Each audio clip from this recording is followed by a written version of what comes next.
Late October, dust floats in golden afternoon light. Luna moves through the attic of her late grandmother's townhouse in Brooklyn, tail low, ears flat in quiet grief. She wears a simple gray hoodie. Her fur catches the light silver blue, immaculate even in the dust. She pulls open a cedar chest. Inside, old scarves, a music box, a tin of Earl Grey. Then, beneath a false bottom, a small iron lockbox. Luna freezes. Her ears rotate forward like satellite dishes. She tilts her head. One paw reaches out slowly, taps the box, taps it again. What are you hiding, Grandma Rose? She pries it open with one claw. Inside, a manila envelope and a photograph. The photograph, a birthday party, pink balloons, a white cake, a young cat, Luna, at 18, sitting at the table, eyes closed, head drooping to the side. She looks asleep. But her right paw is being held up by someone off-frame, fingertip pressed into a red ink pad. Below her inked paw, an open document. The header reads in bold, Trust Fund Withdrawal Authorization. Luna's pupils blow wide, full black circles. Every hair on her neck stands up. She doesn't move, doesn't breathe. A low sound forms in her chest, not a meow, a growl. They were drugging me? She sets the photo down with exaggerated gentleness. Then she pulls out the envelope and begins to read.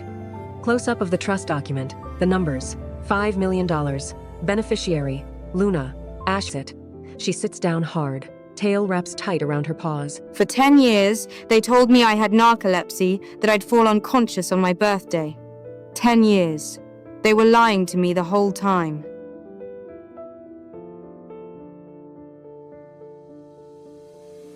Luna walks through Midtown with purpose. Her tail is up not high and proud, but rigid, focused. Welcome to Meridian Private Bank. Do you have an appointment? I'm here about a trust fund. Established under the name Rose Ashford. I'm the beneficiary. Luna Ashford. The receptionist glances at her screen. Her face changes almost imperceptibly. One moment, please. Miss Ashford, I'm Derek Mills, Senior Trust Advisor. Please, sit down. He pulls up the account. His expression does not change, but his tail gives one involuntary flick. The Rose Ashford Trust was established 10 years ago. Initial value, $5 million. Current balance? $624,000. Luna's ears pin back for exactly 1 second. Then they return to neutral. Her voice is ice. Show me every withdrawal. Derek slides over a printout. Luna reads it line by line. 10 entries. Each one dated June 15th, her birthday for the past 10 years. Amounts ranging from $180,000 to $420,000. These were processed in person, with my fingerprints. That's what the records show. However, He hesitates, slides another folder over. I pulled the signature comparison at your request. The signatures on file, they don't match your current signature sample. The pen pressure is different. The letter loops are inconsistent. Because someone else wrote them. I need the surveillance footage from every one of those dates. All 10 years. Bank policy retains footage for 15 years in our VIP suite. I can have a drive ready in 20 minutes. I'll wait. She inserts the drive. Her ears are flat. Her tail curls tightly around her. File 01, June 15, 10 years ago. The VIP suite door opens. In walks Harold and Margaret, Oliver, Claire. And between Oliver and Claire, carried by her armpits like a rag doll Luna at 18. Eyes closed, head lolling. Her paws hang limp. In the footage, Margaret opens her handbag, produces the ID, the document. Harold spreads the paperwork on the table.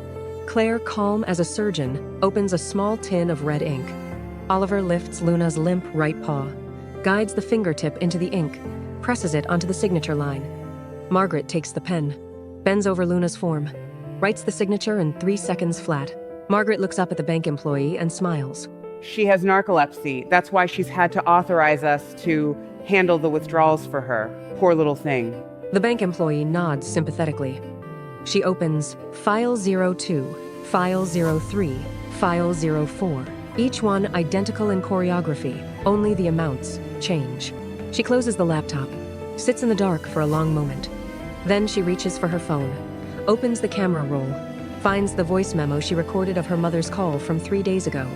Sweetheart, I brought you some pills for your narcolepsy. Don't forget to take them before bed. We don't want you falling asleep at your birthday dinner again, do we? Luna's lip curls, just slightly. One fang shows. No, Mom. This time, you're the one who won't see it coming. A beautiful brownstone. Hardwood floors, family photos on the wall. The smell of roasting chicken and rosemary fills the air. Margaret appears from the kitchen in an apron, her long Persian fur swept back, tail held high. Luna!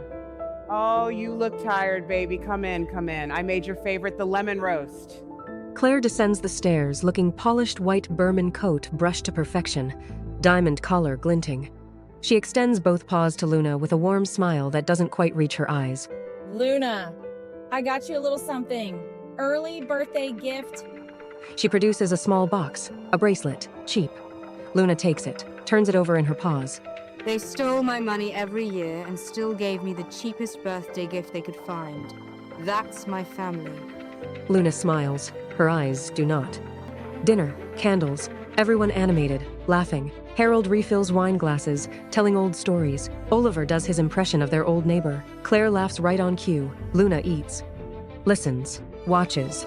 Under the table, her tail swishes slowly. Once, twice. She notes the way Oliver keeps checking his phone. After dinner, the family disperses. Luna excuses herself to the bathroom. Luna locks the door. From her jacket pocket, 3 tiny wireless micro cameras, each the size of a thumbnail. She places them with surgical precision, one inside the smoke detector grill in the living room, one beneath the edge of a bookshelf in the hallway, one behind the frame of a print near the kitchen doorway. Each one syncs silently to her phone. Then she opens the door and pads back downstairs. Margaret brings a small cup of chamomile tea and 2 white pills on a saucer. Your pills, sweetheart.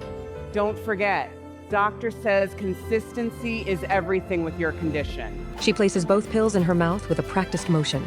Sips the tea. Shows Margaret her empty mouth. Already taken care of, Mom. What Margaret cannot see, both pills tucked perfectly behind Luna's lower left canine tooth. Luna says goodnight.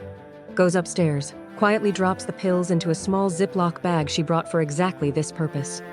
She lies down on the guest bed, stares at the ceiling, and does not sleep at all.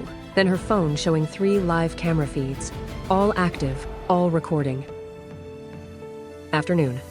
The house is decorated balloons, a banner. A 3-tier cake reads, "Happy Birthday Luna," in white frosting. Margaret carries it out with genuine tears in her eyes. Luna, sweetheart, this year is going to be different. I just know it. Luna sits at the center of the room, surrounded by her family. Candles are lit, 28 of them. The family gathers and sings. Happy birthday to you. She closes her eyes, makes a wish, blows out every candle. 20 minutes later, Luna sets down her cake fork, presses the back of her paw to her forehead. I'm sorry. I feel a little dizzy. It's the narcolepsy. She lets her body soften deliberately. Her tail uncurls. Her breathing slows. Eyes close. She is completely, convincingly still. 3 seconds of absolute silence. Then Margaret's voice, and it is a different Margaret, clipped, brisk. The warmth gone like a light switch. She's out. Let's go. We have a 4:30 appointment at Meridian. Don't be late. The sound of Oliver walking toward her. He crouches. Luna can smell his cologne, something expensive, bought with stolen money. His paw reaches for her eyelid, pulls it back, stares directly into her eye. Luna's body, perfect. Pupil dilated, gaze unfocused, 0 tracking response. Oliver releases her eyelid, stands up. Dead to the world, just like always. They lift her. Oliver and Harold on either side. They put sunglasses on her face to avoid stares. They walk her out to the waiting Uber. Luna is propped between Oliver and Claire in the back seat. Her head rests on Oliver's shoulder. How much are we doing this year? 400. That leaves them around 200 in the account. Should have done this last year when we had the chance. That condo in Miami. Shh. The door opens. Harold holds it. Oliver and Claire steer Luna inside. The suite is quiet, all leather and recessed lighting. A bank associate waits at the table. Margaret sets her handbag on the table and takes charge immediately, like she always does. My daughter has a sleep disorder. It is flared up again today. I am afraid. She was so looking forward to this. You understand. Of course, Mrs. Ashford. We're familiar with the situation. Happy birthday to your daughter. How sweet. Thank you. Margaret produces the document. Harold takes out Luna's ID. Claire, quiet, efficient, opens the small ink pad she has carried every year. Pulls the lid off, red ink. The color of it. Oliver steps forward, takes Luna's limp right paw, gently presses the index finger into the ink. The red stains the pad of her finger. Then he guides the paw to the signature box, rolls it once, cleanly. Margaret lifts the pen, bends over the document. In less than 4 seconds, she writes Luna Ashford in flowing cursive, close to Luna's handwriting, not identical. I am required to inform you, Mrs. Ashford. Our system has flagged a trust provision. Per the original trust agreement, the beneficiary, upon turning 28, is entitled to immediately transfer all remaining assets into a personal account in her sole name. Today is Miss Ashford's 28th birthday. The room changes. Margaret's smile freezes. Oliver's tail stills. Oh, that clause, we'll discuss it with Luna when she is feeling better. Not today. Of course. Let me process the 400. As they gather Luna to leave, Margaret leans to Oliver and whispers, her voice barely a breath. Call the family attorney tonight. That clause needs to be challenged before she wakes up. And the remaining balance, I want it moved first thing tomorrow. Already thought of it. Between today and everything else, we've taken almost $4 million since Grandma Rose died. Luna, draped over the chair like a sleeping cat, hears every word. The tip of her tail trembles. Once then is still. My own family. They drained every last cent from my account. And didn't think I deserved to keep a single dollar. The house is dark. All 3 cameras on Luna's phone show still, sleeping shapes in 3 rooms. Everyone is out cold. Luna sits up, silent as only cats can be. She dresses in 60 seconds dark jeans, her gray hoodie, satchel over one shoulder, the USB drive and the pill bag in a zippered pocket. She opens her door. 15 steps to the staircase. Cool summer night. She orders a car. It arrives in 3 minutes. 11 p.m. on a Tuesday, huh? Chase and Sterling, the law firm? They keep late hours. I called ahead. Huh. Okay. Victor Chase emerges from a glass-walled conference room. Siamese dark points, ice blue eyes, silver gray suit at midnight, not a wrinkle in sight. He moves like he charges by the second. Miss Ashford, Victor Chase, sit down and walk me through it. Everything. Luna spreads the materials on the table. Trust document, bank statements, USB drive, drug test results. The lab had called her at 3 p.m. Not a sleep aid. This compound induces deep sedation within 20 minutes. Victor reviews everything for 45 minutes. 2 espressos, absolute silence except for the occasional tap of his claw on the table. He removes his glasses. Miss Ashford, I've practiced financial fraud litigation for 22 years. What you've brought me is the single most complete evidence package I have ever seen in a family trust case. Can I get it back? Every cent, plus compound interest on the stolen amounts. We're looking at total civil recovery of approximately $3.4 million. But first, we freeze the account tonight, before morning. Your mother intends to empty what remains roughly $600,000 at opening. We have 8 hours. Then let's not waste them. Victor pulls out his laptop. Luna pulls out hers. They work side by side through the night. Margaret arrives at the bank in full Persian glory fur, blow-dried, jewelry on, posture imperious. She approaches the counter with the confidence of someone who has done this 9 times before. Good morning. I'm here regarding the Ashford Trust. I need to process a transfer. Mrs. Ashford, I'm very sorry. This account has been placed under a federal preservation order. We are not permitted to process any transactions. Margaret's tail puffs. Her ear pins back. I'm sorry, can you repeat that? The account was frozen at 5/2 this morning by order of the Southern District Federal Court. I'm unable to provide further details. You'd need to contact the court directly. Margaret turns and walks out of the bank. The moment she clears the revolving door, she calls Luna. No answer. She calls again. No answer. Texts. Luna, call me right now. No response. Oliver's phone rings. It's Margaret. He listens. His face drains of color under his Maine Coon fur. Claire! Claire! Get down here! Luna is nowhere near any of this. She is sitting at an outdoor cafe, 1 block from Meridian Bank, watching the foot traffic with a small coffee. Her phone receives 14 missed calls and 31 text messages in 2 hours. She mutes her phone, picks up her latte, watches a pigeon try to steal a pretzel, actually smiles. Oliver has been calling Luna all morning. Finally, he sends a voice message. She plays it for Victor. Luna, listen to me. I know you know. I know you froze it. Look, I'll sign over my condo. Both of them, okay? Both. Just call off the lawyer. My kids are going to. Please, Luna. They didn't do anything. Just call me back. And your father? Luna is quiet for a moment. My father will say he's sorry, and that it was my mother's idea, and that he should have stopped it.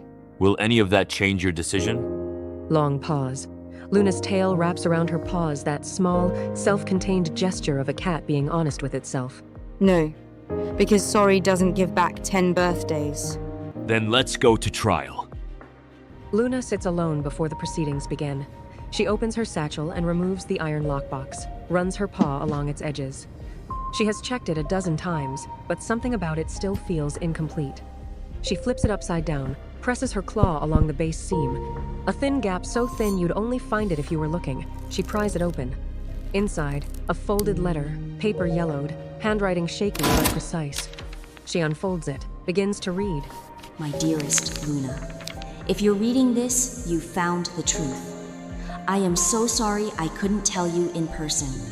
Your mother had someone watching me every phone call, every visit. I had no way to warn you directly. The trust was everything I had. I knew they would find a way around it. So I added one clause that never made it into the copy I gave your mother. At 28, you can claim everything that's left, in your name alone. But I also did something else. Something only you can unlock. In the trust system, there is a secondary account, a sub-account attached to the main trust. Only you can see it. The password is the weather on the day you were born. I've been adding to it for years, quietly, a little at a time. They never noticed because they were always too focused on the bigger number. Luna, my love, you were always the bravest one. Hold on, be well. The world is going to be so good to you. All my love, always Rose. Luna reads the letter twice. She picks up her phone, opens the Meridian app, finds the account, selects sub-account access, types the password. June 15, 1996. Weather record, clear skies, high of 91 degrees Fahrenheit. Password, sunny91. The screen loads. A new balance appears. Sub-account balance, $1,100,000. Luna stares at the number. A sound escapes her, not a cry, not a laugh, something between the two. She tucks her nose under her paw for a moment. Her shoulders shake once. Victor opens the conference They're ready room door. for us. Luna folds the letter carefully, tucks it inside her jacket. So are we. Against her heartbeat, stands up. Criminal. Victor reads from his phone, voice steady. Civil judgment. Defendants Harold, Margaret, Oliver, and Claire Ashford are jointly liable to return $3.4 million in stolen principal, plus interest too. Luna Ashford. Oliver has been taken into custody pending formal charges. Wire fraud, financial elder abuse, criminal conspiracy. You had the strongest evidence I have seen in 22 years. They had no defense. Luna nods once. She doesn't look triumphant. She looks like a cat that has just finally sat down after a very long journey. A real apartment this time. High ceilings, a reading nook, a proper cat tower by the floor-to-ceiling windows. A plant that is actually alive. Luna pads around the space in the morning. She makes her own coffee. The kind of small, ordinary freedom that still feels miraculous. A small but serious office. Clean desks. A framed mission statement on the wall. The Rose Foundation. Free legal aid and financial advocacy for women whose assets have been stolen by family members. The motto beneath it. Those who were silenced deserved to be heard. Victor is listed as pro bono legal counsel. He did not ask for payment. 1 year later, Luna stands on the rooftop of her building. The city is lit up below a galaxy of windows and headlights. Warm summer air. Distant fireworks from a street festival somewhere. On the ledge beside her, 2 glasses of wine, one for her, one she doesn't drink from. She lifts her glass to the second one. Happy birthday to us, Grandma Rose. She takes a sip, looks out at the city. Her tail is still not tucked, not puffed, just resting, easy, behind her. Her phone buzzes. A text from an unknown international number. Miss Ashford, I represent the estate of Rose Ashford in Geneva. She had one more arrangement for you. Please contact us at your earliest convenience. Luna stares at the message for a long moment. Then finally, fully, she laughs. A real one. The kind of laugh that sounds a little like purring. Grandma Rose, just how many more surprises did you leave for me? She sets the phone down and looks at the city. Her ears tilt forward into the wind, eyes bright. Whole body oriented toward the future, the unmistakable posture of a cat who has found the sun.